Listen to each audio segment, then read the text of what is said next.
Shalom, everybody. Shalom. Hit a one if you can hear me, please.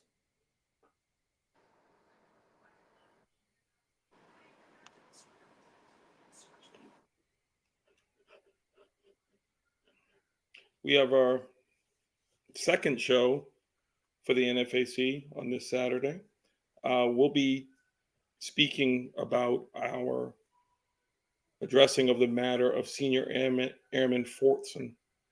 As always, this will be a direct, straight to the point program. Moderators are in effect.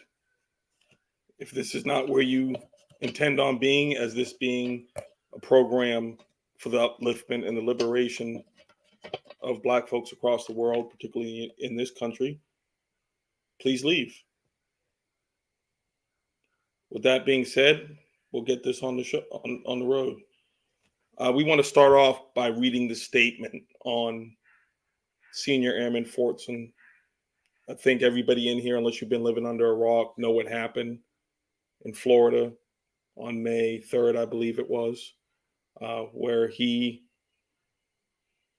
minding his own business, answered the door of someone, him not knowing who it was, apparently, and being straight up murdered was the way it looked to us. So we're going to get into that right away. And then we also are going to put into the comments the StreamYard link to this. So if anybody wants to come on, they can come on and tell us what they think about it. And we welcome all guests. So with that being said, Lieutenant Commander Corporal Kickass, the floor is yours. Shalom, Black family. Shalom. This is the letter that I wrote for distribution to all of the sorry, this makes me upset a little bit. For distribution to the chain of command, the military chain of command, and several people who basically needed to know. This letter also went out, of course, to his lawyer, Ben Crump, as well, so that he was aware of what was going on. The subject: urgent inquiry regarding the killing of Senior Airman Roger Fortson. Dear whoever, we are writing to you with a heavy heart and deep concern regarding the recent tragic incident involving Senior Airman Roger Fortson. It has come to our attention that Senior Airman Fortson was killed by police in Florida under circumstances that demand immediate investigation and scrutiny.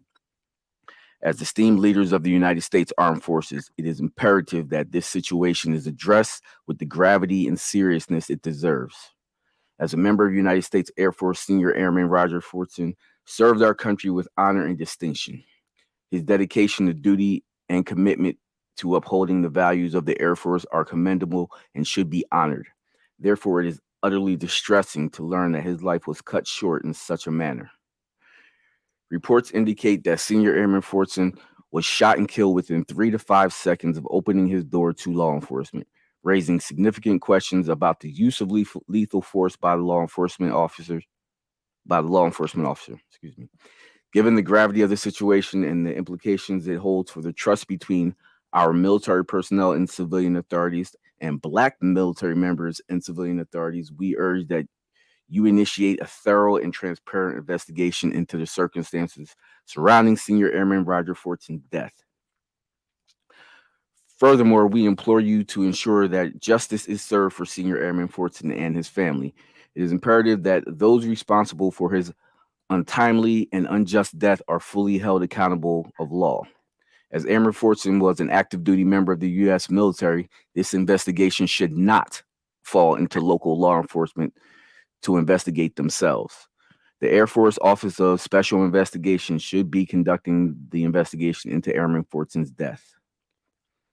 Additionally, we urge the Department of Defense to prioritize efforts to address the systemic issues related to the treatment of Black military personnel, particularly concerning interactions with law enforcement agencies. As this is not the first negative interaction between Black military personnel and local law enforcement, it is the most recent and highly publicized. Senior Airman Fortson's tragic death underscores the need for upgraded, comprehensive law enforcement training and protocols to prevent such incidents from occurring in the future. It is our sincere hope that this tragedy can be utilized to help promote a retraining of this country's law enforcement from patrol and control to protect and serve. Our organization has many veterans of the U.S. military in our ranks. Thus, this is a situation which hits close to our hearts. Our military members sacrifice so much to protect our nation and uphold our freedoms. They deserve our unwavering support and protection, both on and off duty. Therefore, we urge you to take decisive action to ensure that justice is served and that steps are taken to prevent similar tragedies from occurring in the future. Thank you for your expedited attention to this matter. We trust that you will take swift and decisive action to address this deeply concerning issue. Sincerely, NFAC leadership. And of course, that was sent out, like I said, to all high ranking members of the military, including Secretary of Defense, Chairman, Joint Chiefs of Staff, and so on and so forth. Bishop? Thank you, Lieutenant Commander. There's a lot to unpack here. And, we'll go around this room of brothers we have here, and then we're going to open up the line. And I'll start. I learn a lot about the state of this country when you read the comments in these stories. And one of the things that stood out to me was, and this isn't the first time it happened, and unfortunately it probably won't be the last.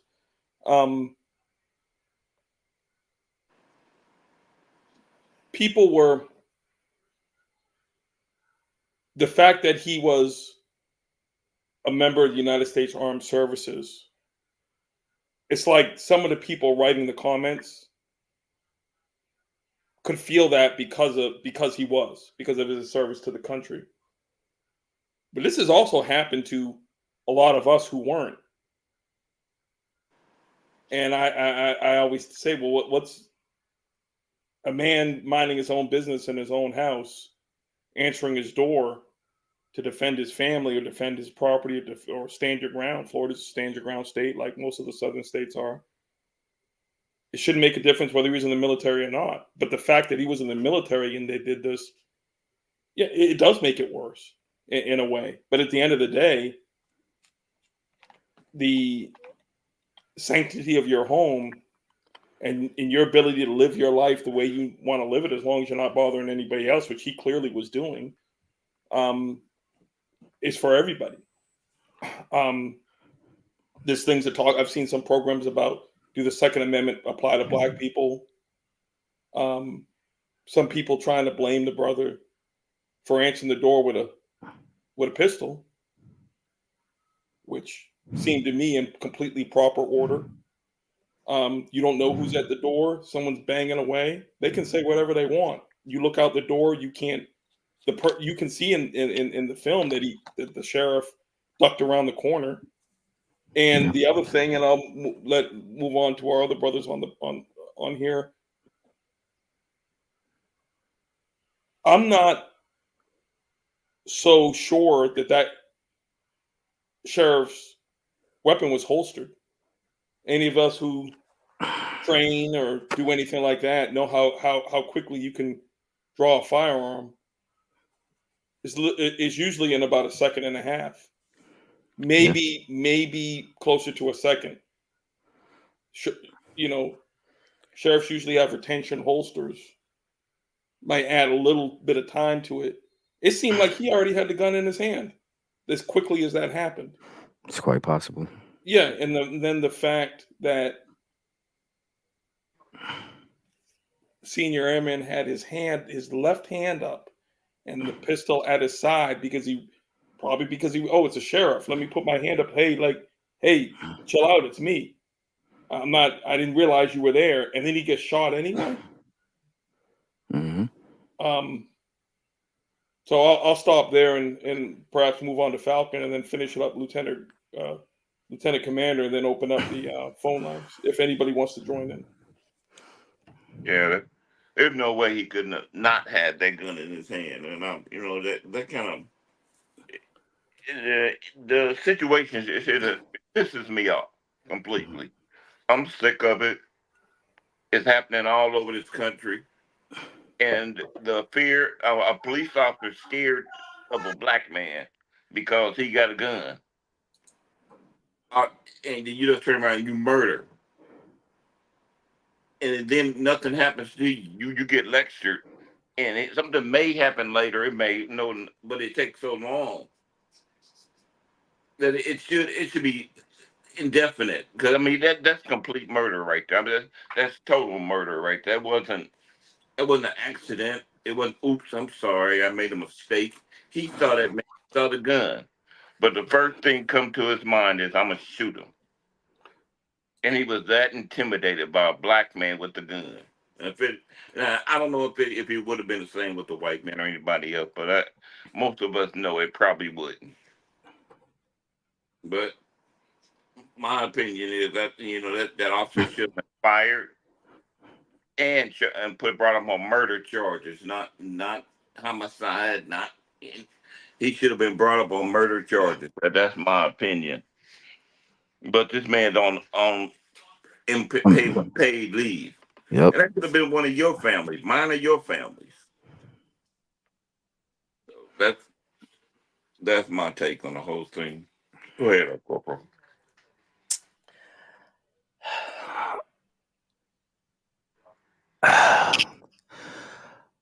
I'm going to say this. First of all, this police department, their training definitely needs to be called into question, because this is the police department that shot into the police vehicle because an acorn hit the top of the car. So we have to start by questioning the training of this particular department, because this is 2 shooting incidents within about a month's time that are unjustified. That's the first thing. Second thing, just a couple of days ago, Senior Airman Fortson's girlfriend, who he was on the phone with, actually spoke to ABC News and basically gave a play-by-play of the whole incident from the other perspective, of Fortson's perspective and her perspective, because they were FaceTiming with each other. And she says that he went to look and see who was at the door, and he couldn't see nobody at the door, but he just heard loud banging. He didn't hear anybody say sheriff's department. He just heard loud banging and then couldn't see anybody at the door, which is why he grabbed his firearm in the first place. So I'm calling into question that police officer's take on the situation. I think he panicked. I think he saw a black guy, he saw a gun, and then he panicked. He didn't say anything except for step back, bang, bang, bang, bang, bang. And Airman Fortson was not threatening in any way, shape, or form. So I'm really hoping that this family is going to get justice. We extend our support to that family. That family needs anything, they can feel free to contact us. But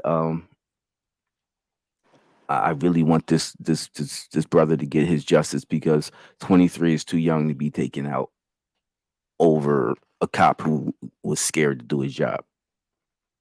And also, one last thing. The woman, if you guys watch that whole video, the woman who told the cop where to go to, why hasn't anybody talked to her? Why hasn't anybody said anything to her? Because apparently she gave the police officer bogus information. The police officer was acting on that information and went to that room. Why hasn't anybody said anything about her? Why hasn't she been called out? Why hasn't her judgment been called into question? She was playing the Karen role and she got this brother killed. Yep, exactly. All right, I'm tired of this, and I'm going to call a spade a spade. She was being a Karen and she got this brother killed. Why is no one saying anything about her? Her actions are directly led to this brother getting killed over nothing, for sitting in his house talking on the phone with his girlfriend. So yeah, that's all I'm going to say about that right now. All right, we have General Hot Sauce just entered the room. Perfect timing. General Hot Sauce, can you hear us?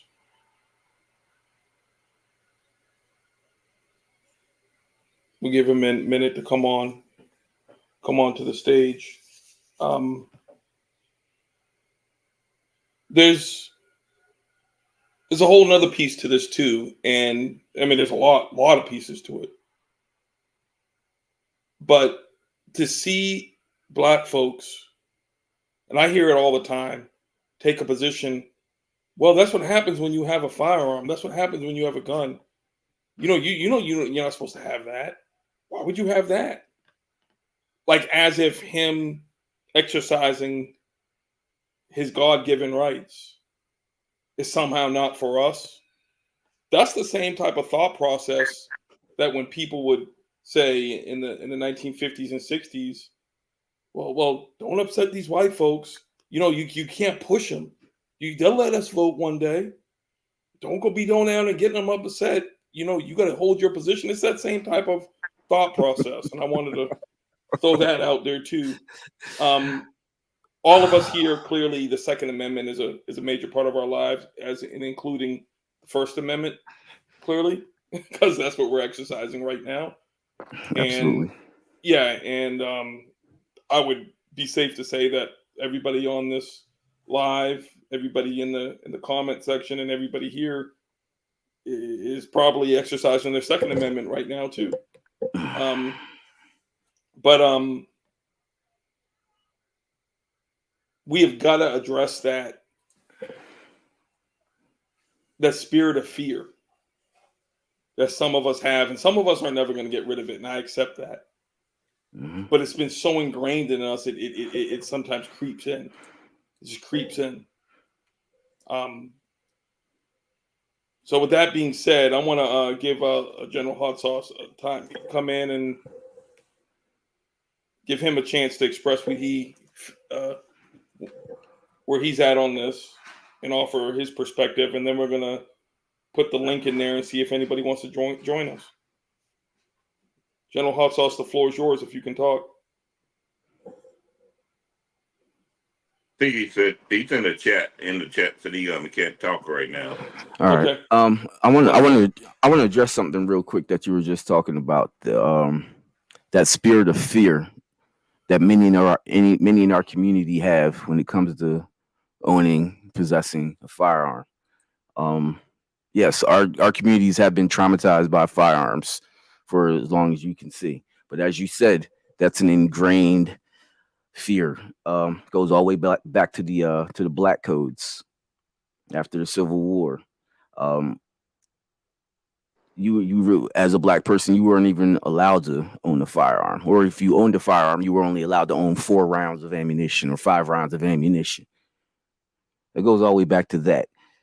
So our community has become fearful and believing that, hey, we don't need firearms to protect. No, we do. If Tulsa, Oklahoma had more firearms and more ammunition, do you think it would have burned to the ground? Right. No, it wouldn't have. So these communities were left defenseless because they were not allowed to exercise their constitutional right. Even though they were, quote unquote, free, they still were not allowed to exercise their constitutional right. And that's something that's kept on to this day, where Black people think, oh, we don't need that in our house. Really? Well, you're going to be the first supply cache they come looking for. Your house. They're going to wait to come to my house, but they're going to come to your house first.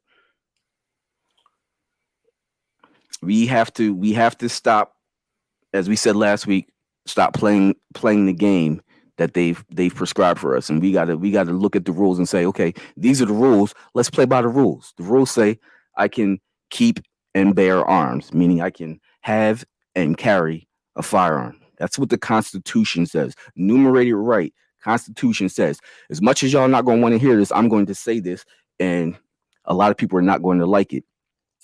I wholeheartedly support anybody's right to choose to abort or not to abort, but that is not an enumerated constitutional right. Do we need to fight for that? Yes. If that's what you feel, absolutely, 100% fight for it. Would I fight for it? Absolutely, 100%. But the right to keep and bear arms shall not be infringed. That's what the Constitution says. Shall not be infringed. Can't be any more clearer than that. And it was enumerated, which we should do another show on, by the Bruin decision. The Bruin decision enumerated a lot. And here's the thing. The Bruin decision used our experience with the black codes to further enumerate the Second Amendment, that it was an individual right and that it applied to not just in your home, but while you were out and about, except for sensitive areas that were deemed sensitive when it was written. So he was fully within his rights where he was. And you've already seen him try. At first, they tried to attack his character, but that lasted all of about 30 seconds. 30 seconds. Yeah. That's because his commanding officer came out and crushed that real quick. Yeah. Which I thought was excellent. Yeah. So I'm gonna put us in the chat, see if anybody wants to come in. If not, we'll still continue this round table and keep it moving. If anybody wants to come in, there it is right there.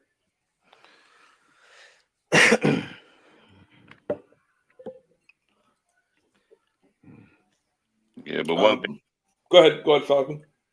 One thing we got to be as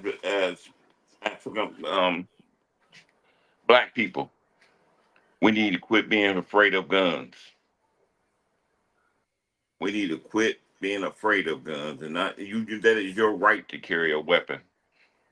It's a shame that you gotta have a weapon to protect yourself and protect your family, but in this day and age, it's necessary. Well, it always has been. That's human nature. You know, the Bible talks about it. Right. Sell your cloak and buy a sword. Yep. Speak on that. Yeah. Yep. You know, so for me, it's a tool. It's like my flashlight. It's like my keys. Wherever I can take them, they go with me.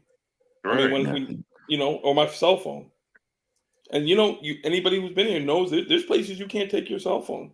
You can't take it in federal court. Can't take it in the federal court building.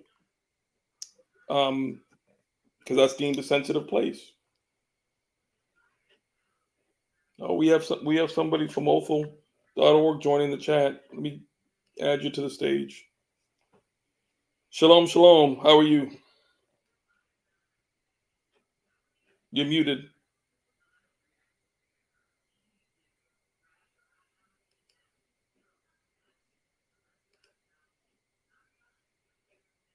Yeah, turn your mic on. Yeah, turn your mic on, please. Shalom.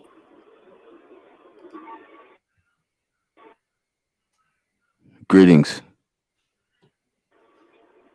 There, your mic's on now, I believe. Can you hear me? Yeah. We can hear you. Yeah, we hear you. Hey, shalom, comrade. Shalom, Aki. Shalom, brother. Shalom. What's on your mind this evening? First off, rise again to this comrade, to this fallen comrade. You know, may the Most High be with his family. This is a tragedy. Florida. What's on my mind? What's on my mind? Florida. All the things that's been going on in Florida, how rabid these police have been down in Florida. What's on my mind? How they try to pass that Senate Bill 1092 down there in Florida, in Volusia County, surrounding our brother Jason Rayner. And I could only imagine what they got up their sleeve, because it's not gonna stop here. They're gonna do something they're gonna put something on paper and law to make it look like, you know, ain't no way in hell a cop gonna, you feel me, ever even be questioned if they was wrong. And something else that just, you know, the brother brought up, such a fact. When it comes to the Second Amendment, you know, not only was it not made for hunting and fishing and all that, and tyrants, but it's such a fact what the brother just said when it really don't apply. And a big example I could use is our brother Otho Wallace. You know, all praises to the Most High. You know, the Most High, spared my Israelite brother's life. You know, Kum Yasa'ala. You know what I'm saying? But we fighting this appeal. And we fighting 30 years because 15 of them 30 years that they gave him was simply. And let's remember, brother, our comrade Otho Wallace, he did security. He trained people up. You know what I'm saying? And obviously he went to the range more than Jason Rayner, punk ass. But anyway, gave him 15 more years on top of a 30 on a manslaughter charge that the jury didn't even want to find him guilty on. So yeah, the judge put that extra 15. So what that comrade just said not too long ago, a few minutes ago, about that Second Amendment, you feel me? That thing is trash. You understand? Especially when it's used upon the people that it was wrote for. And who it was wrote against. It was for tyrannical forces. Understand? So yeah, that's just kind of what's going through my mind, outside of just the sorrow that I'm feeling for the family of another fallen comrade, just to know that he was serving the oppressor since he was out of high school, you know what I'm saying? And he was out of town trying to get his mama a new house, and just a very, very, definitely not what I was when I was his age, you understand? And it's just just knowing fresh out of high school and what his motives was, man, he rise again, and I'm gonna go ahead and fall back, but I just want to remind people we have a comrade named Otho Wallace that went home and all he wanted to do was bake some cookies. You understand? And unlike our comrade that just fell, Otho Wallace stood with a lot of us. You know what I'm saying? Including me, and once again, like I stated before, and I made it clear to all my Israelites, our brother loved, our brother stood for everything. You feel me? And he's still alive. You know what I'm saying? That they gonna try to say this man was wrong for having a pistol in his what's the name? You feel me? In his hand, in his doorway. Check this out. Even if he would have blew down that officer for that officer trying to play quick draw McGraw like he tried to do on our brother Otho Wallace, they still be trying to lock this brother up if he lived. You understand? So it's just Florida is what's on my mind. 45% of Florida is brothers and sisters. You know what I'm saying? But the unity down there is trash. That's what's on my mind. You know what I'm saying? It's sad to me what we doing to each other down there when really Florida, there's a lot of shit going on down there. You know what I'm saying? And it's only all praise to the Most High. And this man, a salute to every comrade that has something to do with what y'all talked about at the beginning of this, making sure y'all sent the kite out to whatever political figure need to hear it. You know what I'm saying? Because it's actions like that. You know what I'm saying? That's that's one of the powers that we have. You know what I'm saying? That the oppressor wish we never did. Because that's another front. We got to fight this goddamn battle. You know what I'm saying? But, just like that Senate Bill 1092, if it wasn't for all the good people, all the good brothers and sisters, some of y'all probably listening right now, we got that stomped and killed in appropriations. You know what I'm saying? It died in appropriations. So, with that, I'm going to end with this. They did this heinous act. And the only thing they know for doing after they do a heinous act, when we try to make shit happen on the flip side, so shit like this never happens again, they try to turn around and make laws to where it makes it okay, and we can't ever argue it or have a lawsuit against it. So I yield with that. Shalom and free the land, comrades. Thank you, sir. Thank you. And free Otho Wallace, Otho.org. We all of us up here, we're on with him at the front line. All of us either met him or spent time with him, and we praying for that brother. Your sentiments and praying for him. Absolutely. All right, thank you, brother. We're gonna allow our next guest to come on. Thank you. First, before I add the next guest, I want to give General Hot Sauce a chance to speak if he is on, if he can speak. Can you speak, brother?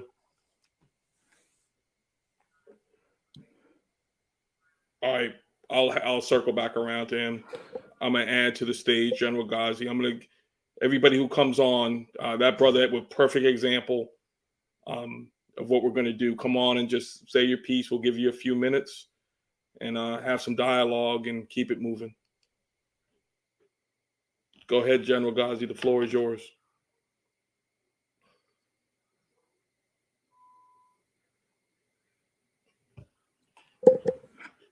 Ghazi, you up? You up, Ghazi?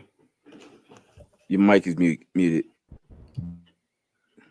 Hello, free to land, everybody here. Can y'all hear me? Yeah, we got you we now. can hear you. Okay. Just showing the channel love.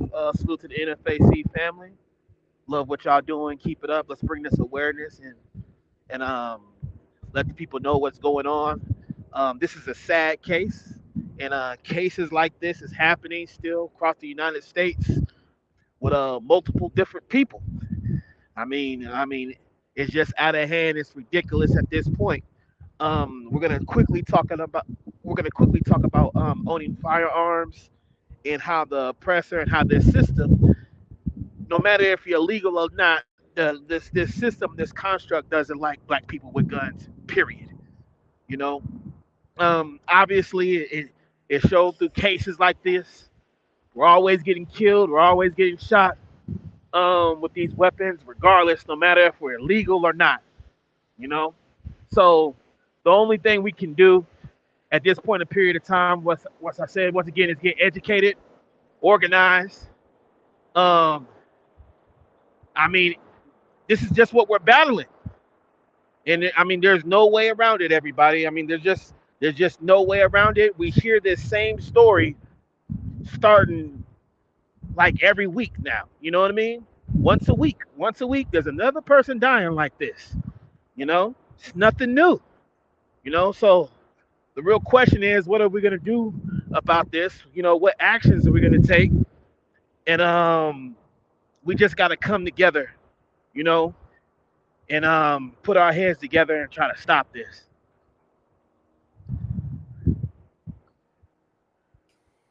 Thank you, brother. And that's exactly right. And that coming together will be, this is a forum where we speak, but everybody know here there's a forum where we go and we speak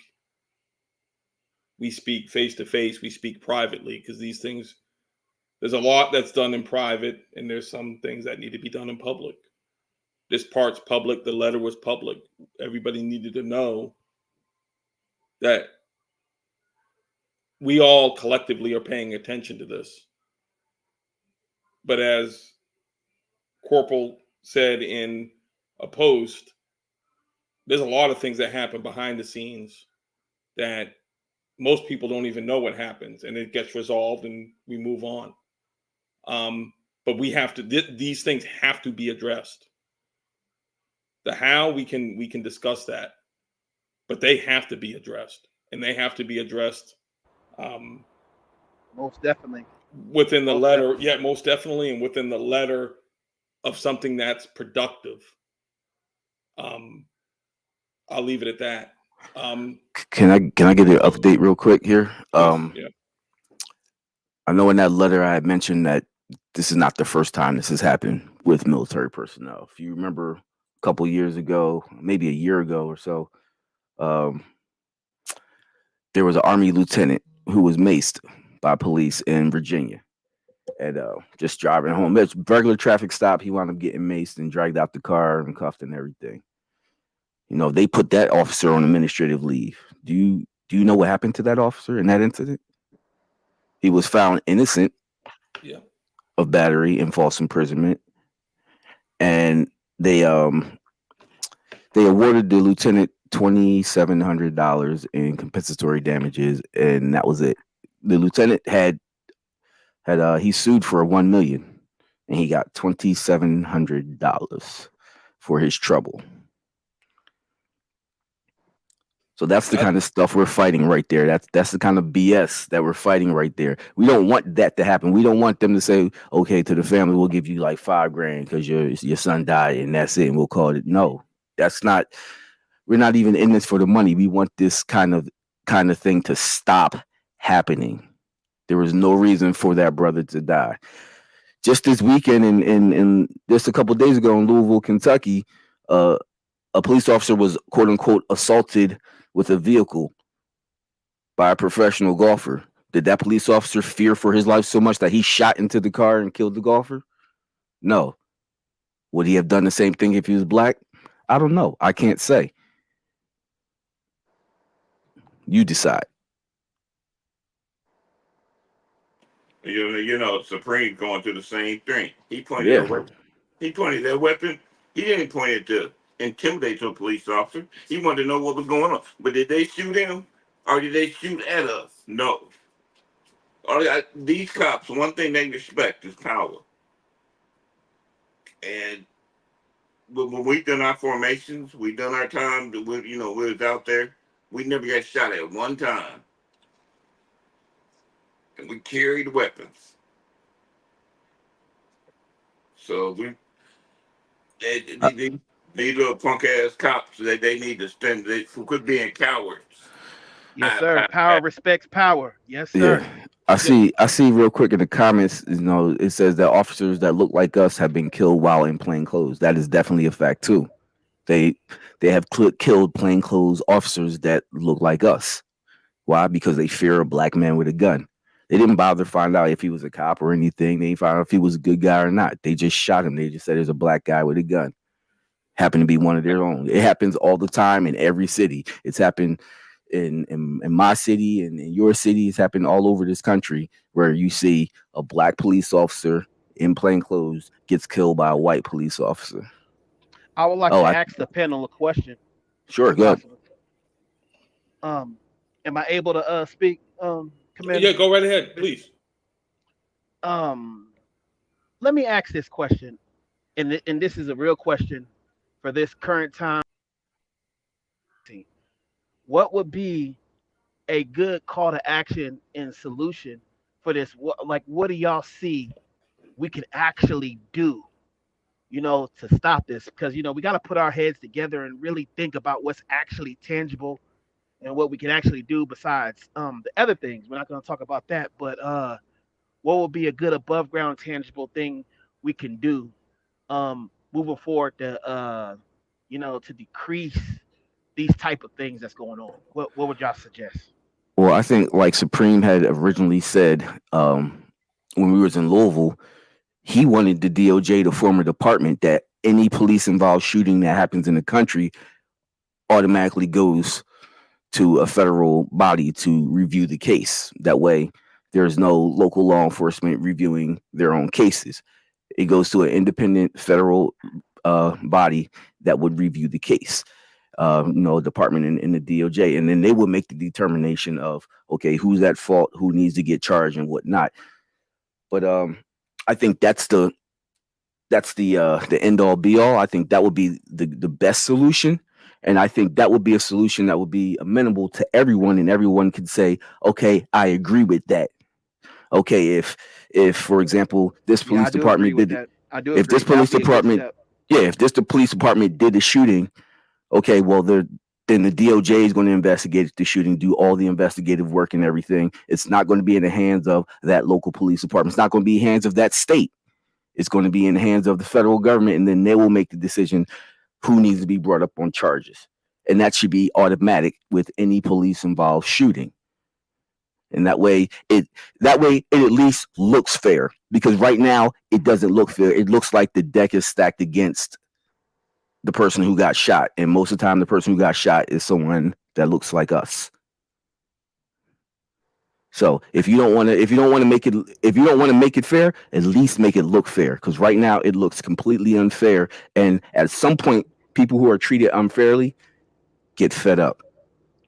And just like you said, if they leave it in the hands of the state, they could just do whatever they want and bury the cases and hide them and sweep them under the rug like they've been doing, forever. Exactly. places like Mississippi, places Mhm. like Alabama, places like New Yeah, Orleans, Louisiana. like I mean, it's Kentucky, almost all of them, at this just point, like Kentucky. Think about it. Tennessee, Memphis. Daniel Cameron was Yeah, going to sit on that case. right, Remember, Daniel Cameron was going to sit on that Breonna Taylor case right. until it disappeared, or at least until after the Derby. He was going to sit on that case. And if it wasn't for us bringing attention to it, he probably would have just did just that. Oh, most definitely, most definitely.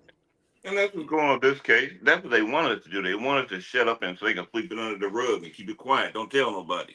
But no, that shit ain't happening. So you know, I'm gonna say two things, and one of them is right from the comments. I'm glad Bushcraft Bandit put it in the comments. I'll speak for myself. I'm not gonna put this view on anybody else. Um, I carry a lot, and I carry openly because the Constitution allows me to. But one of the tactical reasons I do it is that so that there's no doubt about what I have, and you can see it. And the way the law is written in the state I'm in, when you're carrying openly, they can't come up and say anything to you unless they have reason to believe you've committed a crime. So if you're in a rest area walking from your truck to the bathroom to the head, they can't say anything to you because it's legal. That being said, that's not everybody's view. That's just mine. But going into the training piece, because I can tell you when I open carry, I don't have any problems. I really don't. And I travel all over this country. And anywhere I legally can, I do. Unless it's just tactically not appropriate. And there are times for that where it's tactically not appropriate. But defensive training, like what our brother Bushcraft Bandit says, if you are going to be in that position, there are things that you can do to increase the odds that you're going to survive. Cover. Now, concealment is different than cover. Cover. Knowing where to stand when you're opening the door, in this example. Mm-hmm. And Bushcraft, I'll read his comment: defensive survival communities, through the door, away from the door, never travel alone, battle buddy systems, PACE plans, etc. But yeah, you in third thing, has anybody thought about this being a reaction to something else? What happened in Charlotte about a week before this, or 2 weeks before this? Yeah, it could have been. And this being a reaction to say we're sending you a message. Well, if you notice, there's always something that happens when you Right. you have a serious incident like that. There's always a reaction that happens. They might not just come out and say, "Hey, yeah, this is in response to this incident that happened where police officers got killed," but it's always in a reaction. But this is the same police department, and it was actually back in November it happened. So they damn sure had enough time to go back and train, and make sure something like this didn't happen again, where where the acorn dropped and they just lit up their own car, and it was two of them that did it. It wasn't just one. Yeah. It was two of them that did it. So yeah. Panhandle, like the brother said who came on before, Florida's different.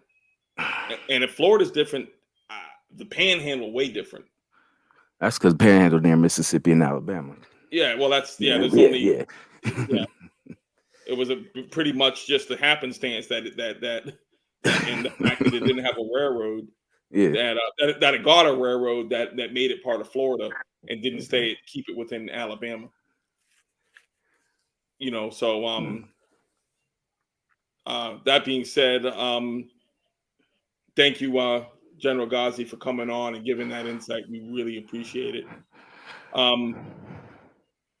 I know we have hot sauce here. We're waiting for him to come on, but does anybody else want to chime in here? Does anybody else in the comments want us to address anything?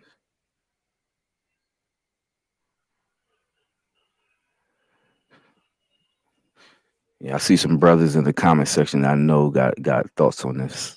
Yeah. Hey, come on and join y'all. Everybody can see your comment anyway. Come in and share it with us. Let me paste the invitation again.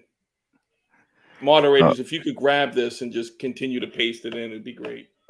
You see the question from Lady Rule?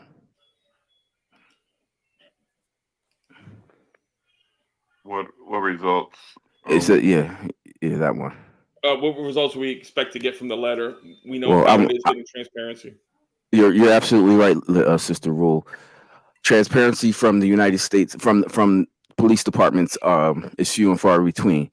What I'm hoping that letter will do will let the federal government know, hey, we're still watching this. We haven't gone anywhere. We're still paying attention, and also implore them to, hey, you have a whole office. Every branch of the military has an office of investigative services, whether it be NCIS, the CID, the Office of the Air Force Office of Special Investigations. Every branch of the military has their own investigative services, and because this brother was active duty, they should be actually investigating this.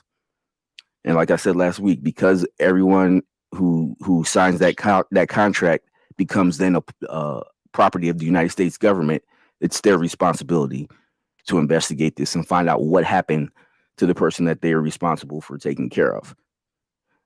So I'm hoping that the military actually does a very thorough investigation on top of whatever Florida is doing, or whatever whatever this sheriff's department is doing.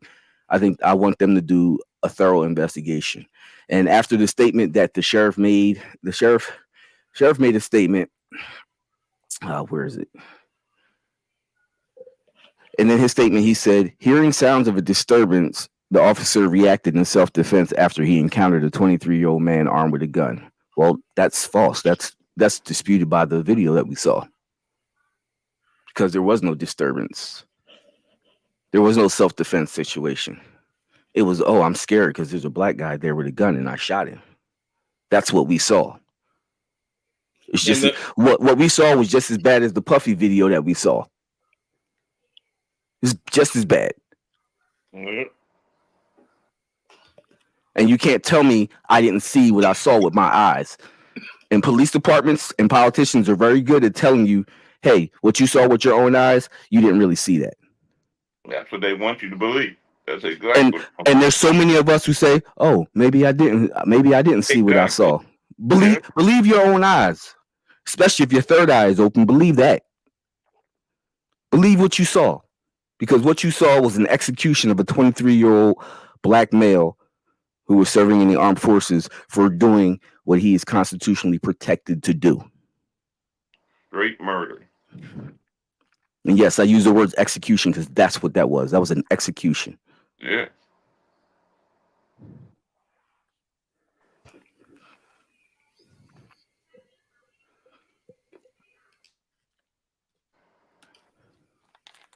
The question remains still out there.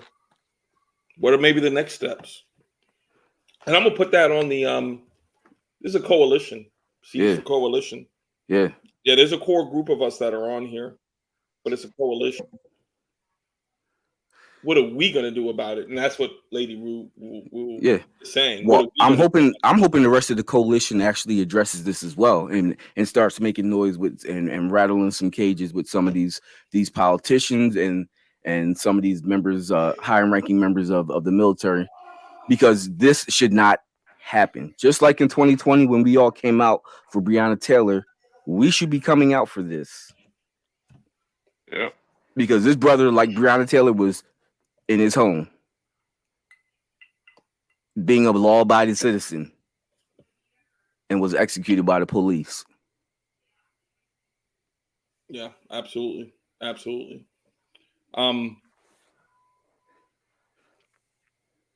Y'all realize this is not, I mean, and this isn't the system. This is throughout the system, particularly with us, with black men. Yeah. I know I've been in. How many times you seen a white dude answer the door with a gun and they try to wrestle him to the ground or something like that, Yeah. but he don't die? Yeah. Right.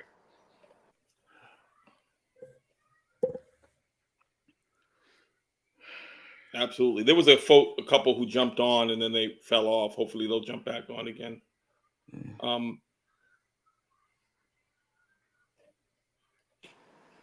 I remember the brother with it, eating the ice cream, and the police officer, she went to the wrong door thinking it was hers. That was Bosun John in Texas. Yeah. Yeah. Yeah, that was another one. Just in his house, minding his business, executed by the cop. Yes. So how many black people have to be executed by police before they say, "Oh, this is not just a coincidence. This is a systemic problem that has to be addressed." Things like this are things that can be addressed by politicians if they had the balls to do so. But a lot of these politicians don't have the balls to address these issues because they think, "Oh, this might not get me reelected. Somebody's not going to like this." Who cares if somebody's going to like it? Is it going to be for the betterment of the people? Not even just black people, for the people as a whole.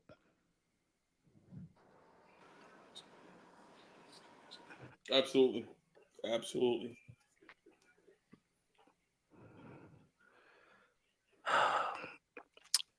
General Hot Sauce, are you still in a position where you can you come in? I see some folks in the chat. I think we posted the StreamYard again. I'll hit it again.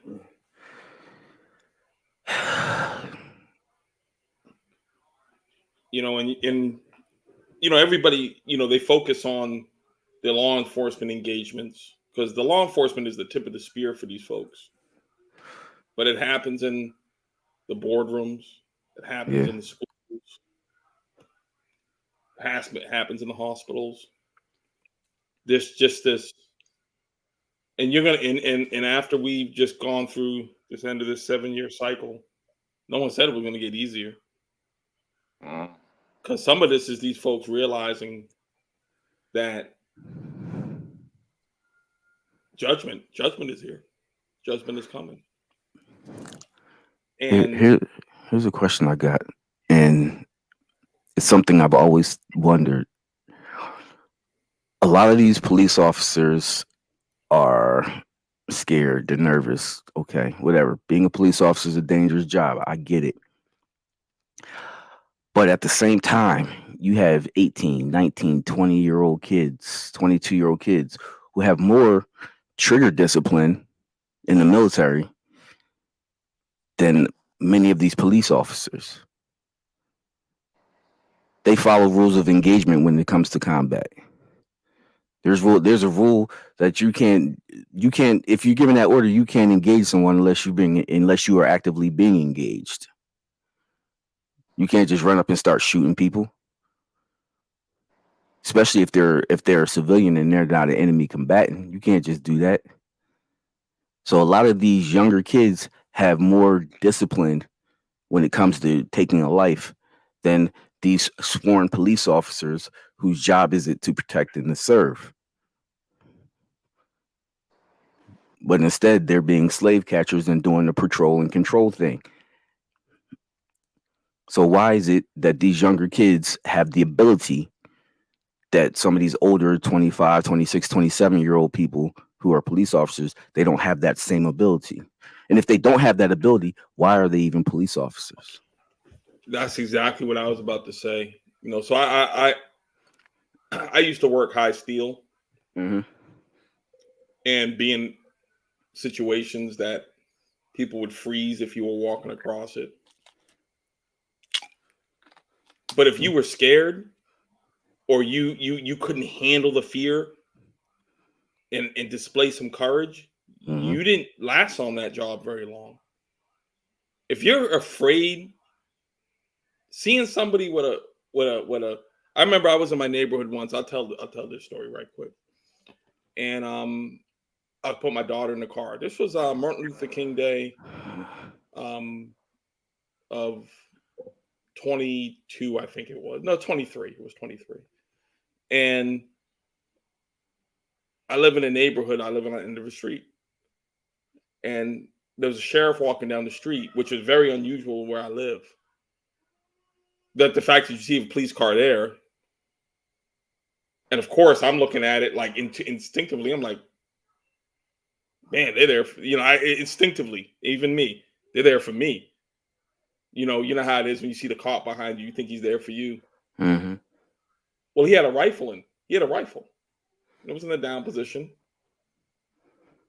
and I was armed as I always am, and they hadn't passed the open carry hadn't passed here, so I had it on me. I knew in my heart he wasn't there for me, but he hadn't also pointed the rifle at me. He wasn't True. threatening, even though he was walking down the street in my neighborhood. Mhm. I thought in the back of my mind, I intuitively thought, okay, if he does this or if this person does this, I have to defend myself. But I didn't immediately pull out my weapon and start blasting. And Correct. he said, "Hey, have you seen somebody else with a rifle in this neighborhood?" And I said, "No, sir, because if I had, I'd have mine. I'm not. That's what I said." He said, "Okay," and he went to the next property over from me. Turns out they were looking for some kids who were playing on the property, and they were being kids. They were Mhm. in their right to do it. Remember when we all used to play Army? Anybody Yeah, play that?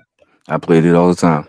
I used to remember getting my older brother's gear when they came back from Korea, 86, 87, Mm.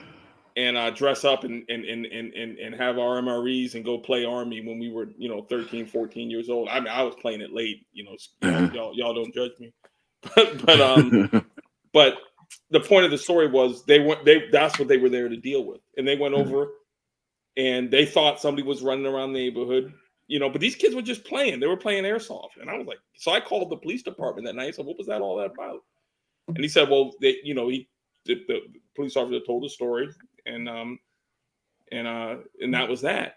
But the fact of the matter was, as somebody walking down my street, and I don't live in a place that you would normally see that. I don't live in a big city. I don't live in any place like that. And I didn't think to do it. And it was just unusual to see it. So why are these police officers so afraid? What's in it in their training that they do this? Where are they being trained? How are they being trained? That's a question we need to ask as The well. problem with the police department has always been the training.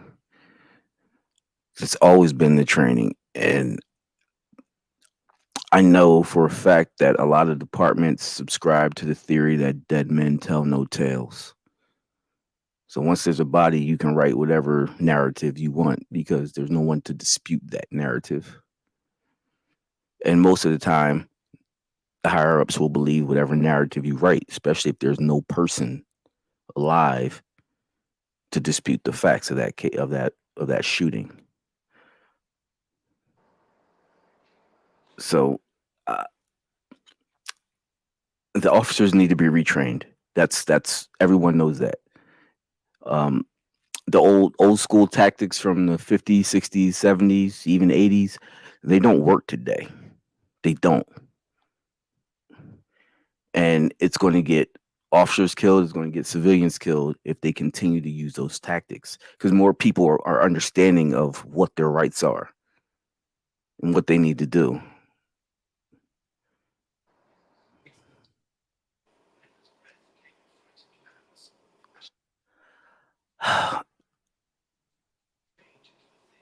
Police officers, they try to use this excuse. Oh well, sometimes I forget, or my training isn't when they deviate from training, they should be disciplined for it. That's what happens in the military. If you It happens everywhere. It happens everywhere. Even if you got a regular Wow. desk job, if you deviate from the status quo, you're going to get disciplined for it. You're going to get a reprimand. You're going to get fired. Something's going to happen if you deviate from the standard operating procedures. But apparently, that doesn't exist when it comes to policing in this country, especially policing of our communities. It exists. We just have to make it exist. Good. That you know what that's going to take, though. Yeah, I know.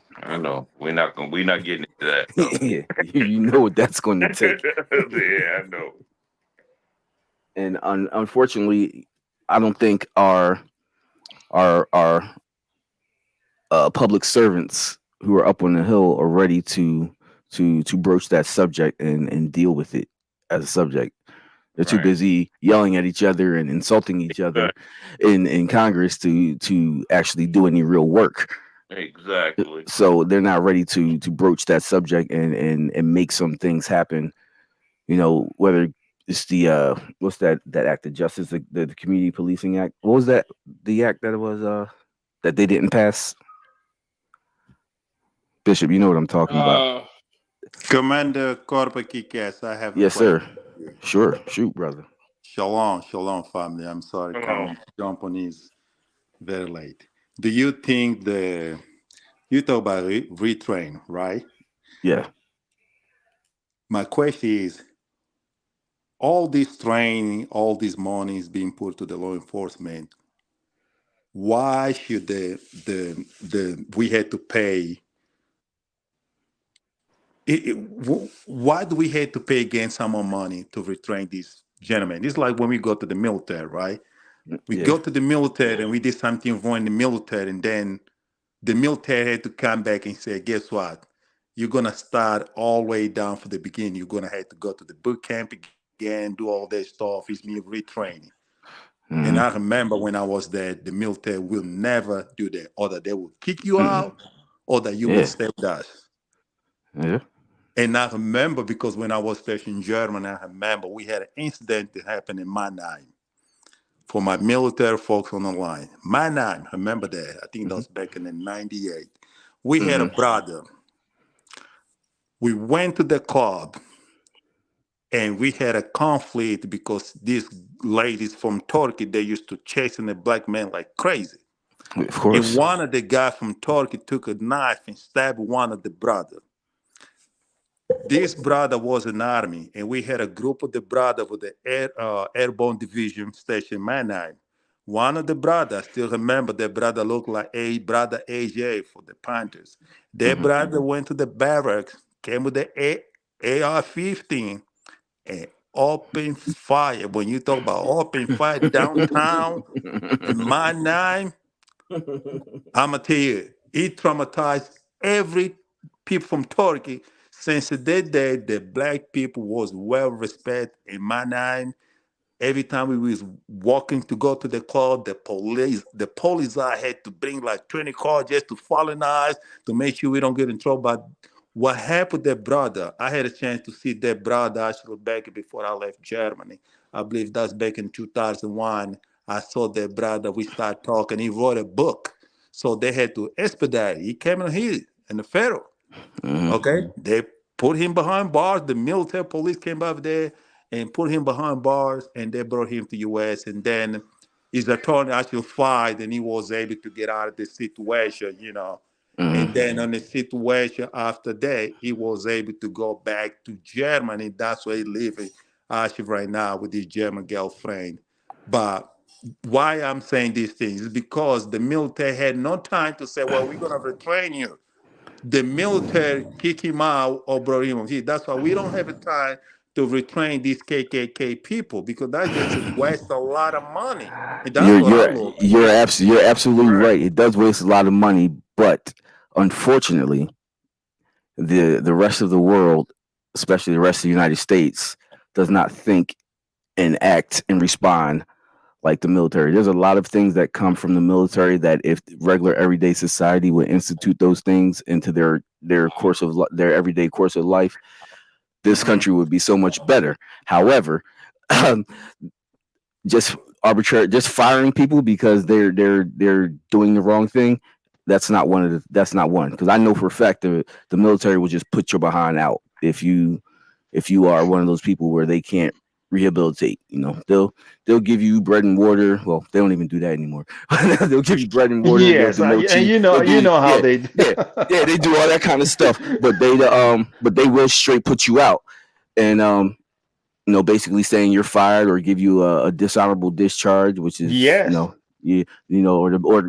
even worse, the big chicken dinner, the bad conduct discharge. You don't want that.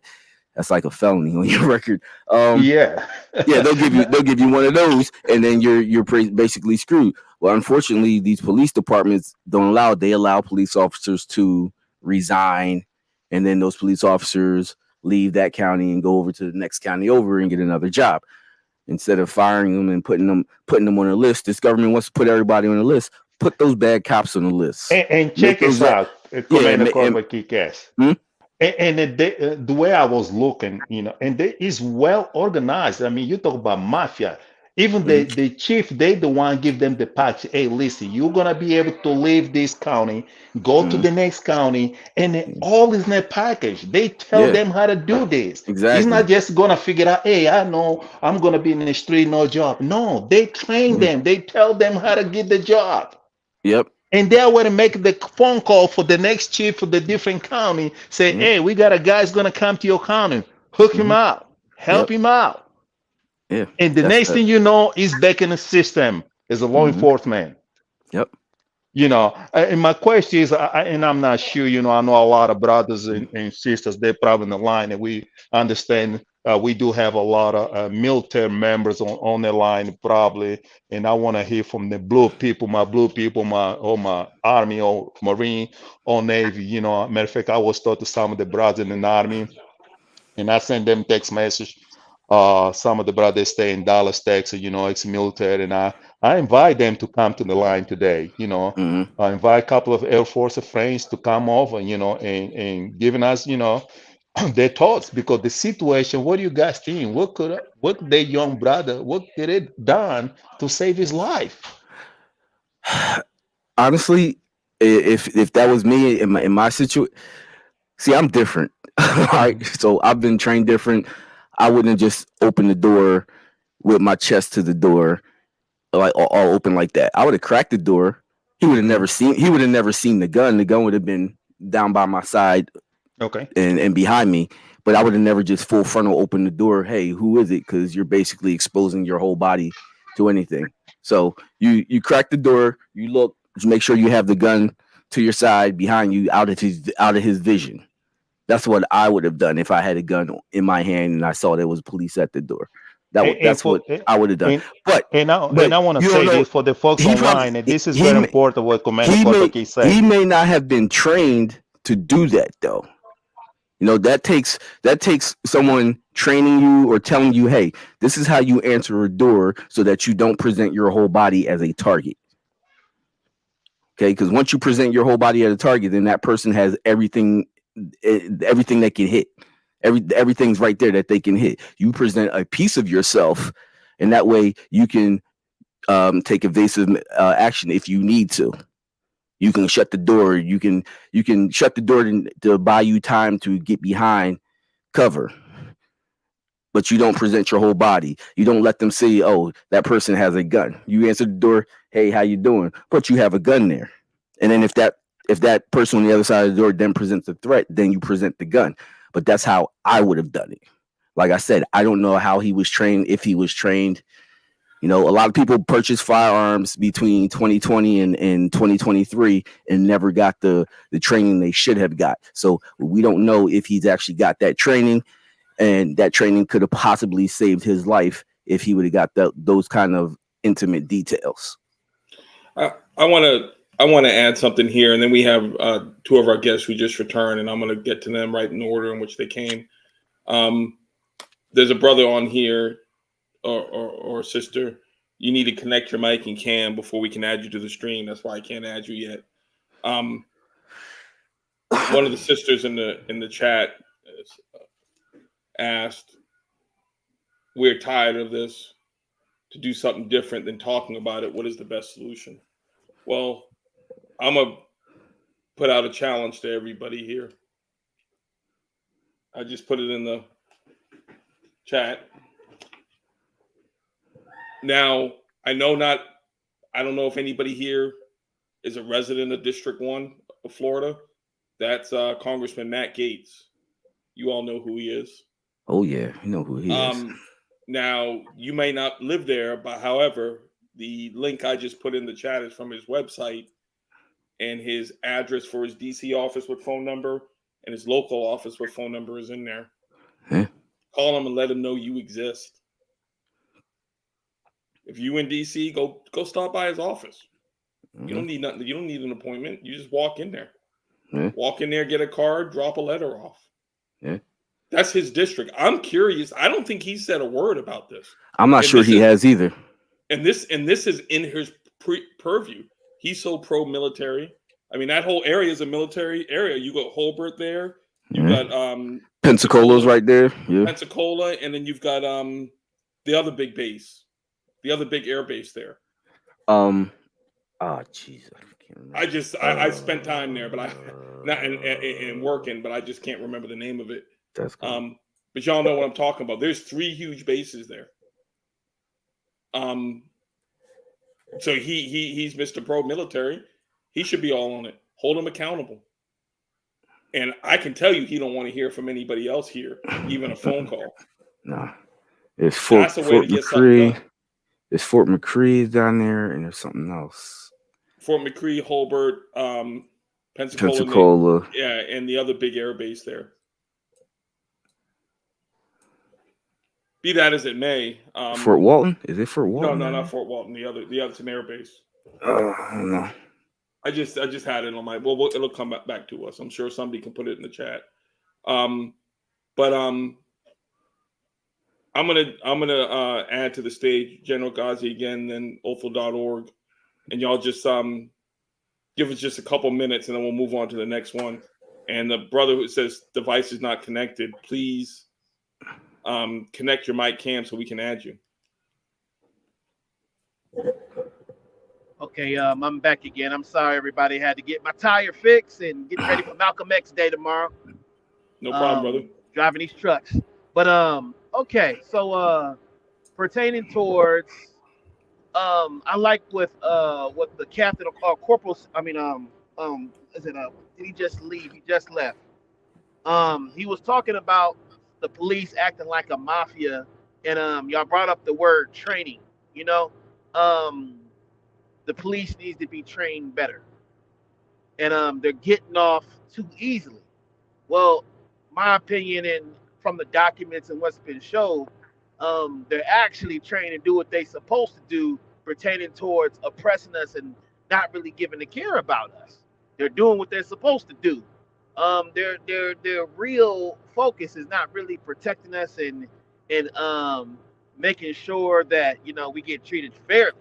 So far as the overall construct of the whole thing, it was never meant for that, But so far as the training in the mental mind frame of these people is a brotherhood. They have a what is the fraternal order, police order or whatnot. They have their own brotherhood. They have their own way of doing things, and they look out for each other.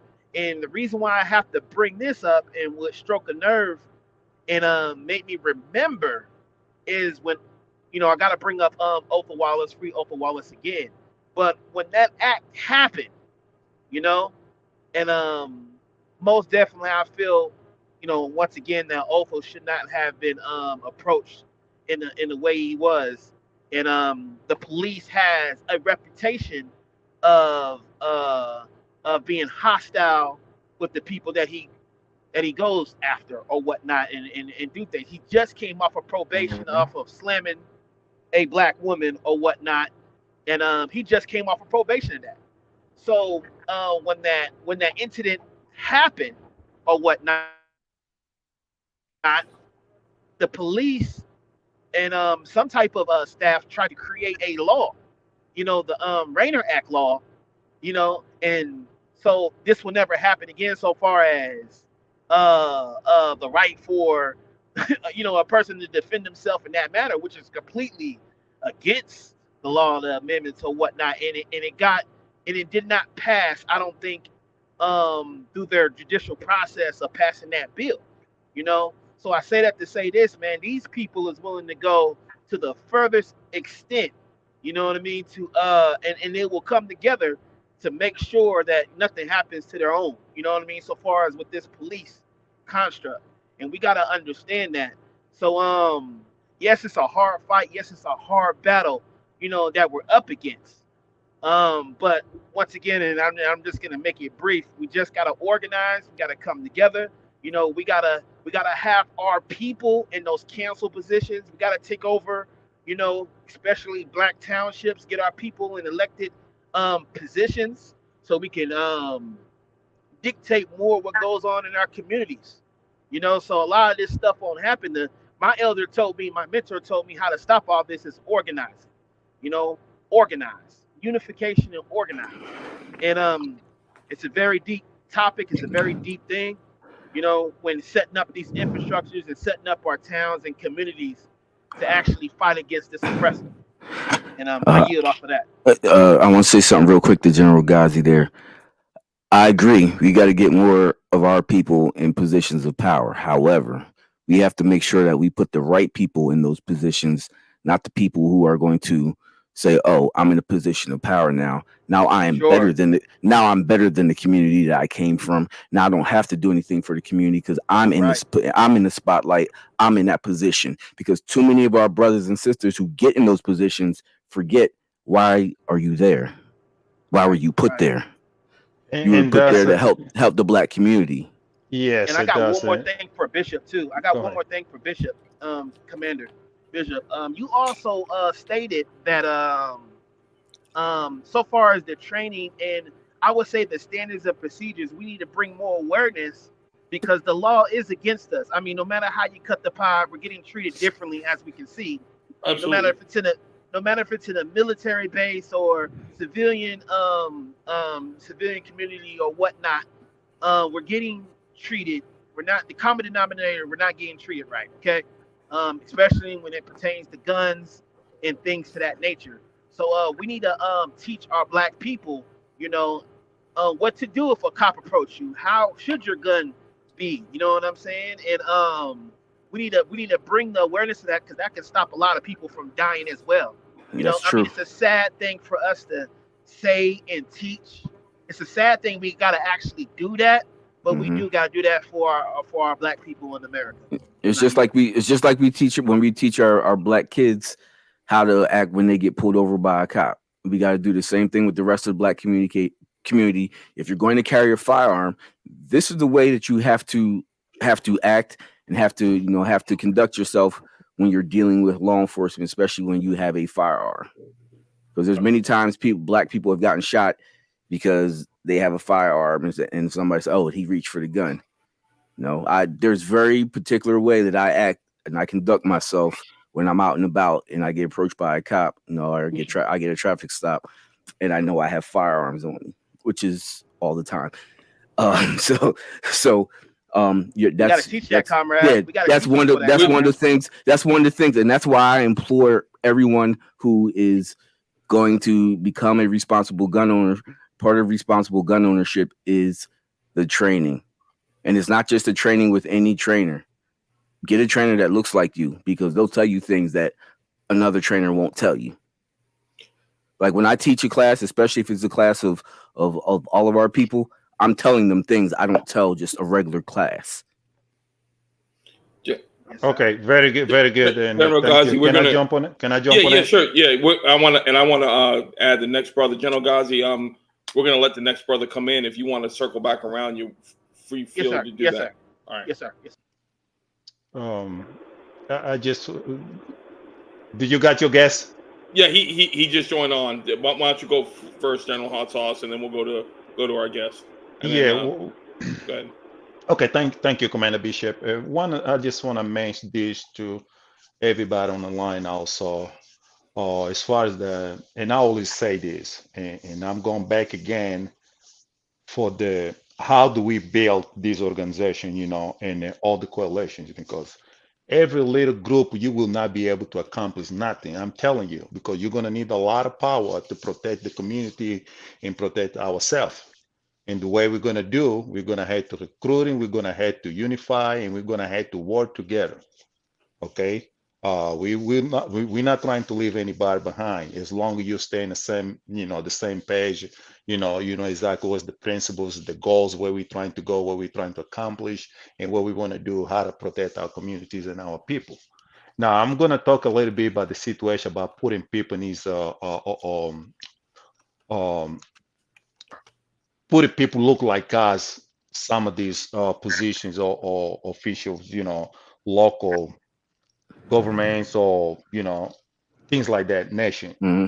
I want to say this, and I can give you a good example about Florida. Florida is full of the people look like us on the sheriff department and police chiefs, all this stuff. And a lot of these people, they just look like us, but they really, they're now over there for us. And you guys, I'm telling you, you can see this. You can tell based on the experience that we have with Brother O. You see how did these people look like us, and a high rank police chief, they came and started making things like, accusations, and even like the judge, even like the judge, that's the kind of things we cannot trust people like that or try and vote for them to get this position. When they get their position, sit down and sit, they know exactly what type of game they're gonna be played. Because at the end of the day, they will need the vote. They need the people to vote for them.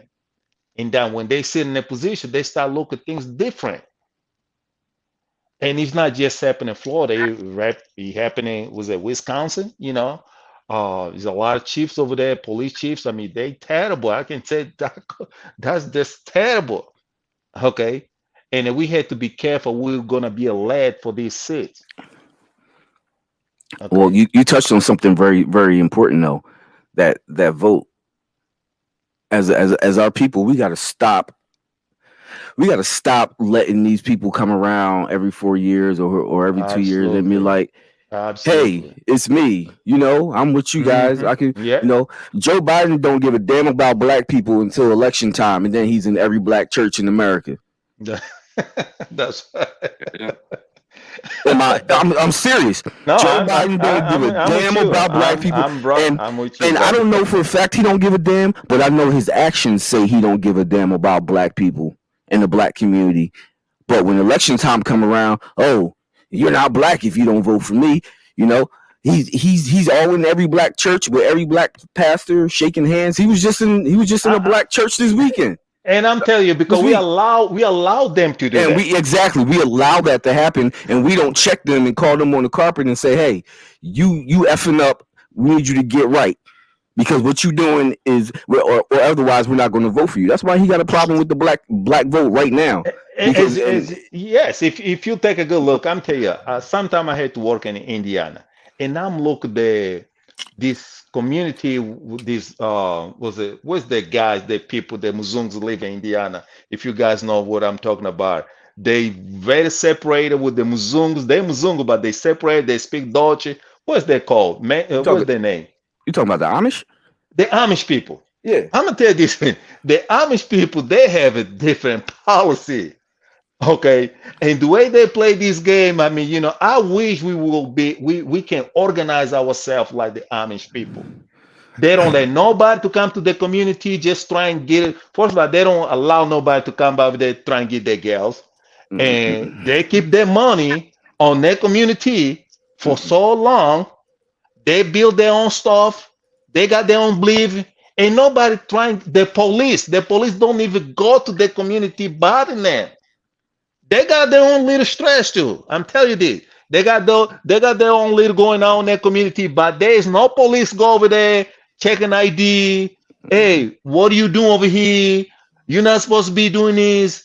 Because we allow these people to come to our community. We allow them to come and police us. You know, I don't know if you guys remember, if anybody in this line remember when we were in Atlanta when Supreme got a nominate with the award for the year. I believe that was in 2020 or 21. Yeah, 21 with the With the with one- Clayton, On with 21, Clayton okay. County, right? Yes, so that was a Muzungu lady. I don't know if that was a lady or man called the cops. You see how many police came by over there? They brought about 24, 25, 35 cars of police, right? But because we was well organized, the police was They there stood was down. nothing they can do. No, they They're stood down looking real at, quick. and if you guys remember when I walked with the Supreme outside, I don't know what's next to me. I know that was me, That was Supreme, me. I I believe was standing Lock right and there. Law. Yeah. You probably was next to me. Remember when I walked, as soon as I saw what the cops they had their hands on their weapon, they had an AR-15. I put my hand on my weapon. Remember that Yeah. was a big argument, and Yeah. Supreme told me, "Calm down, hot sauce." And then he's telling me, "You got your hands on the weapon." I told him, "You got the weapon in your hands. Yeah. What do you think I'm gonna do?" I think that's one of the reasons they didn't come up on a property like that. They seen all these black men with weapons. Yeah. Power respects power. Power, respect, power. And I'm gonna tell you, that was the first time I actually saw police. Police, they was lost. They don't know what to do, and they had to leave their location. Yeah. Yeah, sure did. Yeah, and if I remember correctly, it was somebody from that dollar store or that convenience store right there who did it. Yeah. That's how I remember it. But I want to give our brother from OFA.org to come on. He's been waiting patiently. Let's And go, then, brother. We wait for you. yeah, come on, unmute yourself. Come on now, brother. And then there was We're another here brother. for you. There was another brother who Hey, Shalom, can you hear me? come on too. We can 10 hear 4, you. brother. We can Let's hear go. you. What you got for us? Hey, I might be wrong, but was that air base y'all talking about West Palm Beach? No, that's down there on the down West Palm is down more so closer to Miami. I gotta look it up, man. I've passed it 100 times. Anyway, what really I came back to speak on. I heard it get touched on a little bit, but let me just make it clear. I have not served in the oppressor's army. I have not served the oppressor in no form or fashion. But I have a lot of family, starting with my grandfather, who is now 93 years old, Korean War veteran, and I've had plenty members in the services in my family. From what I'm understanding, and like what I heard a brother touch on earlier, is rules of engagement. And this is when we're dealing with so-called insurgents and terrorists across seas, when literally in that shit. And rules of engagement are, this just lets me know the type of beast we're dealing with. The rules of engagement across seas are you have to return fire, you have to be shot, you have to be fired upon to shoot. And there's been so many examples. Look at Fidel Castile. I mean, there's too many examples where and there's some examples that we have where it's, oh shit, I thought he had a gun. Just like we talking about how fucked up it is in Florida. This cracker done shot a handcuffed man in the backseat of a cop car. You feel me? You don't even see that on Grand Theft Auto. You like, I don't know, bro. It's got out of hand. But for rules of engagement across seas to in order to fire, you have to be fired upon. And that's when we once again so-called dealing with insurgents and terrorists. It lets me know, and the talks I had with my veteran family members, uncles, and whatnot. Dealing with when all they really when it's the and I heard of the earlier say I understand it's a dangerous job. To me, it's not. It's not. It's the most protected goddamn job on the face of this earth. So I yield with that. I want to thank this brother because I want you to keep fighting and getting the word out and spreading the message down there, and get your people together, because we're gonna need everybody. We're gonna need to come together, and That's right. That's right. we're gonna need every facet people from I'm all not. over. Hey, Salakia, sir. I'm not done. I'm in Mhm. nap time. You feel me? I'm in Okay, nap. okay, Yeah, but okay, okay. anyway, Oh, yeah, still in Salakia. Indy too. I mean, it don't matter wherever we are. We're gonna need people to come together, and like I said last week, no backbiting, no fighting each other. We're gonna need everybody to be one and move on one accord. So I salute you, brother, and I hope you and your like Hey, minded people I are do want moving to in the say path. one thing. Just agreeing with you on that. Like people just do need to understand, and next to the Most High, right under the Most High. I mean, right under the Most High. I don't. Yes, and let me just jump on that. Let me jump on this real quick. And understand that a lot of people, Sisterhood. when we talk about, Brotherhood and sisterhood is a weapon. Brotherhood and sisterhood is a weapon. You know what I'm saying? So, brotherhood and sisterhood is something that kept Otha Wallace alive. You feel me? And right under the Most High, no one can never forget that brotherhood and sisterhood is a weapon on so many different fronts. So I yield with that. yes, let me jump on that real quick and then say this. And a lot of people, and this is why it's so important, people they have to understand. And a lot of people they don't know this part about the NFAC. When we build the NFAC, we have the legal system, the legal department, we have the fitness, we had the book clubs, we had the medical team. All these was part of the NFAC, and also is another part of the political team. Okay, so we still need a lot of people. It doesn't matter if you're part of the NFAC, if you're part of the coalition, you will specialize. You have a people. We had so many people that they have a skill in the mixed martial arts, and they cannot carry any weapon. So we're gonna need these people to train some people how to use different techniques. We need all these people, okay? And this is what we talk about: coming together, work together. A lot of people they say, well, I don't know how to use weapons, all that stuff. I do have a lot of friends that they did like 28 there in the 28, 4 to 20 plus years in the military till today. They never had no firearms. They still scared about firearms. These people they just need a little bit more encouragement because they was in the medical field. And I also told to them, I say, you have a skill, you spend all this time work for the government in the medical field. Now you did your time. Now it's time for you to come to the Black Army and do your time to the Black Army. Because I have a lot of friends. If you do a resource right now, look at how many African Americans, ex-military or veterans inside the United States. It will range 2.3 million. That's a lot of people. And we not ask for all these brothers and sisters. We just need 1 million. We said. You see what I'm saying?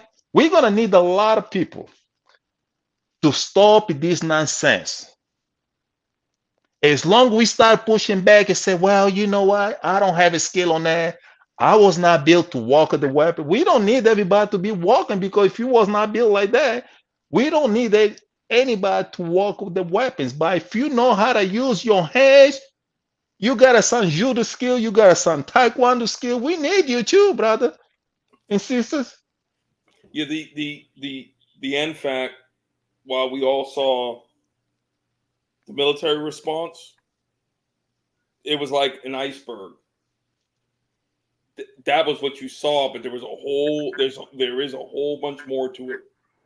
And what General Hot Sauce addressed, there's a lot we do that never makes the news, and because it doesn't need to, it gets resolved. Yes, There's some absolutely. things y'all will be hearing about soon. I'm not going to say what it is right now until it comes out that we've been involved in. There's some things that you won't, but you'll see the impact of it. And it's not just with law enforcement. It's it's over the entire spectrum, because this system of white supremacy affects us all. Even if you never, I mean, to be quite honest with you, I barely have engagements with police in just my day to day. And it's not because they're not there. It's just that I don't come across them. Just me. I come across it in a different way. Mhm. You know, but it's the same. So we have to address it. It's the same no matter what the face of it looks like. So we have to address it that way. The time is starting to get short. We try to end these things.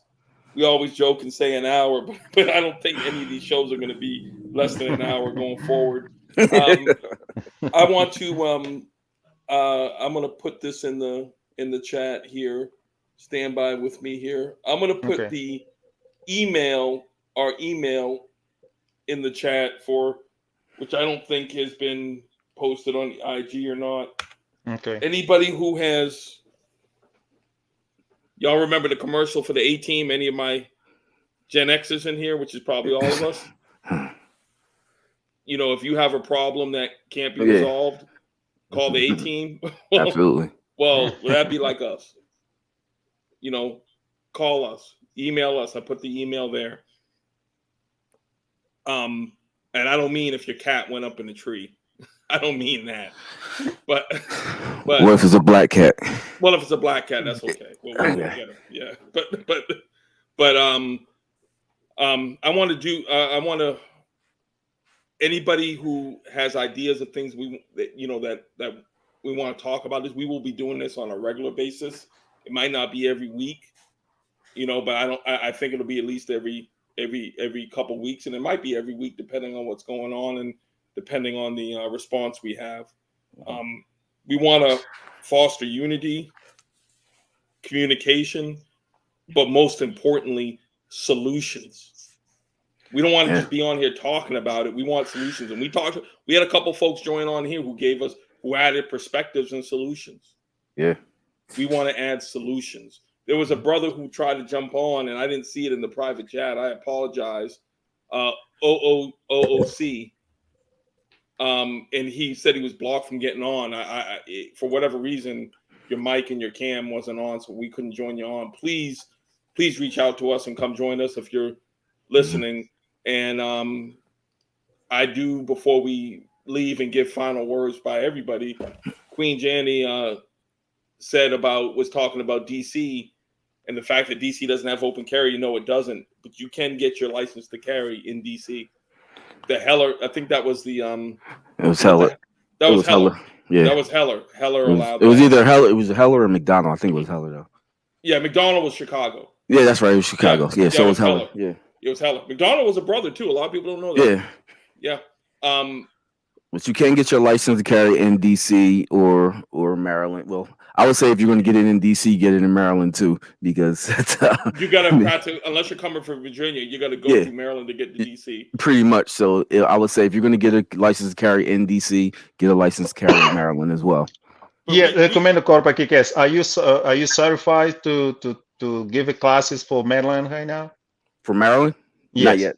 Not yet. Okay. Not yet. We're going to deal with that soon.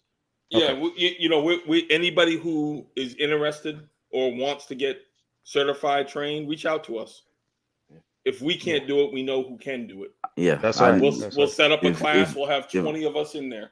If I can't do it, I know every week. I know trainers and firearms instructors pretty much up and down the Eastern Seaboard, and I know a lot out west too. So yeah, if you need training, if you need to get certified, hit us up. We'll put you in touch with somebody who can get that done for you if we can't do it for you. We're not just going to leave you hanging. And again, before we give closing statements, Matt Gates, I never want to misspeak on anybody. Matt Gates did make a comment. He did have a press release on it, but I mean that makes it even more poignant that we reach out. I mean, he's that congressional office. It takes nothing but 30 seconds to call and say we want to know what you're doing to make sure legislation is passed, that this never happens again to anybody you know, particularly, you know, obviously who's black, because that's what's happening to. You know, put his feet on the fire. That's his job. He get paid $185,000 a year. He'll be all right. Pretty much, he'll be all right. Yeah. Make That- him earn That their money. the other base is Eglin Air Force Base. And that was the last thing I was going to say. Eglin Air Force Base. Yes, right. Yes, and I'm gonna tell you, for my friends, and I always call my friends and ex-military and trying to arrest them.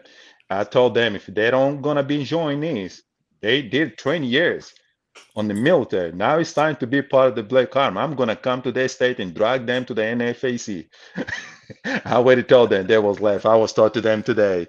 Of course, I got some friends in Dallas, Texas. You know, I'm trying to, bring them to the table. If I can invite them, some, if they can jump on over here, and just to give the thoughts, just based on the situation happened with our airman, young brother, 23 years, shot like that. As a Commander Corporal Kick-Ass mentioned, if he was if that situation happened to him, he will open the door slowly. That's what you say, Commander Corporal Kick-Ass, because a lot of people they was confused.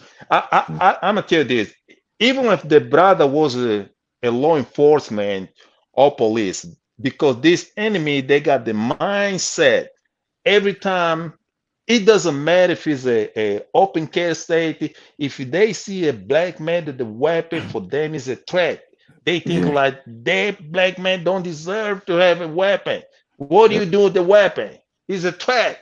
He got a weapon. He got a weapon. It happen all the time. And, a lot of us when we watching these vehicles like a traffic stop, as soon they see a weapon, it's an open state. The man have the right to have the weapon with him. It's like, oh, he got a gun. He got a gun. All the time. And and we keep asking folks. It's a lot of black people. I'm telling you, just look in your phone and do some resources. How much African American veterans and military veterans or ex-military? 2.3 million. We need to sit down and talk. Something's wrong in this country. And they're not gonna fix this. I'm telling you this. They will not fix this. The government, the United States government, will not fix this because this killing has been happening since when? Tell me. Since the Civil War. I mean, Yes. I mean, what do you want me to tell you? Since Civil War, Revolutionary. And we expect for the United States, the government, to come and fix and say, hey, every police officer that kill a black person is gonna sit down in a dead chair in the electrical seat. Do you think they're gonna make a laws like this? No, they won't. No, we're gonna have to figure out, we're gonna fix ourselves, we're gonna have to sit down and reorganize and say, listen, we're gonna have to figure out how to stop this nonsense. Because I'm gonna tell you, as the Supreme Commander say, he say this stuff is not gonna stop. It doesn't matter how many years it's gonna be behind the bar, this killing is not gonna stop. And that's the thing. We have to have solutions, but no, we're not going to talk about we're not going to talk about solutions on here. Yes, absolutely. Because that's giving away your game plan. So that's right. We're not going to talk about solutions on here. If you have solutions, hit us up. Yes, please. We'll bring you into those private discussions that we have, and that's right. Discuss solutions and tactics. That's what we're looking for. You don't discuss solutions and tactics out in the open because then your enemy knows what you're trying to do. We already know what their playbook is, but we don't need them to know ours. That's right. We got to play chess, not checkers. Not checkers. Commander Falcon, do you have any last words?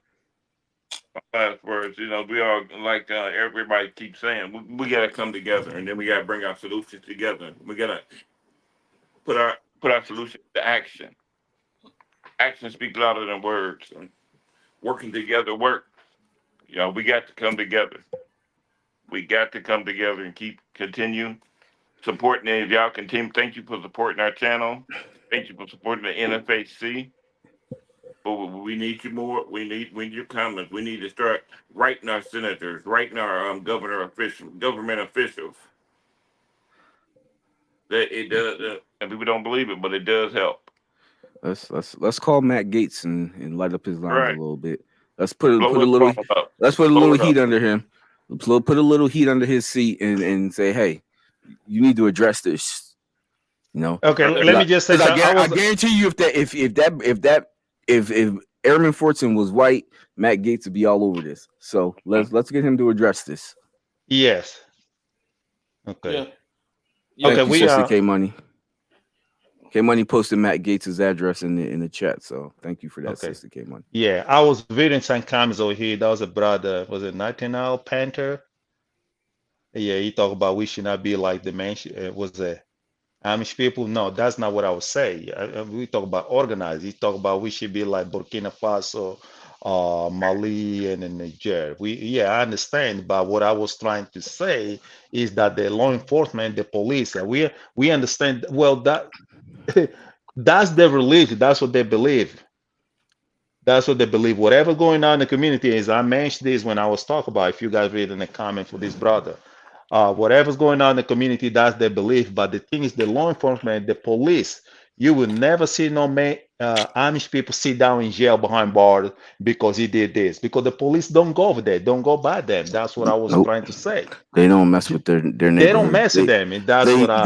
They self police, and the police That's allow them right. to self police. Yeah, they control the they're communities. the only time this will police the Amish is if the Amish is outside their community doing something they're not Yes. supposed to be doing, and then you might see them get policed, or you just might see them Yes. get taken back to their community so that they can be dealt with by their community.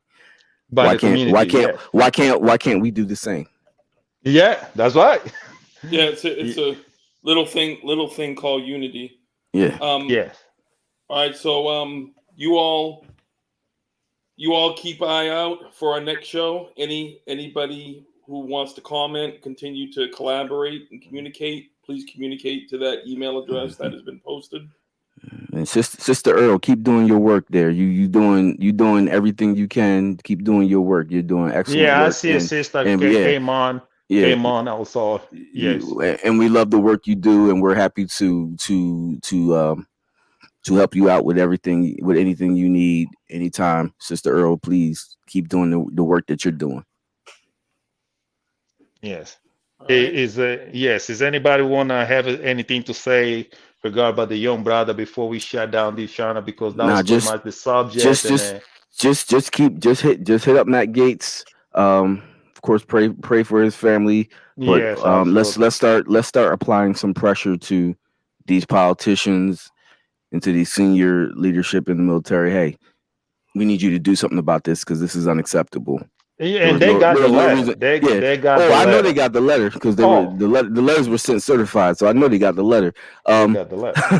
So we need them to do something about this because this is unacceptable. There's no reason his life should have been cut short at 23 unnecessarily.